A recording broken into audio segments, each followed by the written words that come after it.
মজা মা, কি মজা! কেডা কোথায় আছেন? চলে আসেন আমাদের মাঝে। আমরা এখন নৌকা ভ্রমণ করতেছি আমার আম্মাজান সাথে আব্বাজান সাথে। চলে আসবেন সবাই আপনারা আমাদের মাঝে। আলহামদুলিল্লাহ, আলহামদুলিল্লাহ।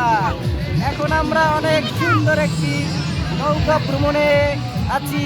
আপনারা চলে আসেন বাল বাচ্চা নিয়ে। ওদের খুশি আমাদের খুশি। ওরা যদি খুশি না থাকে তাহলে আমরা টাকা পয়সা কামাই করে কি করব?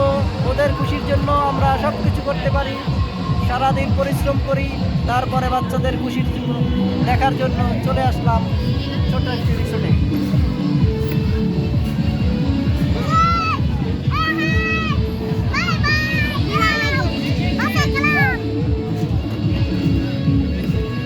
এরকম ধরবো হলে ঘুরবে।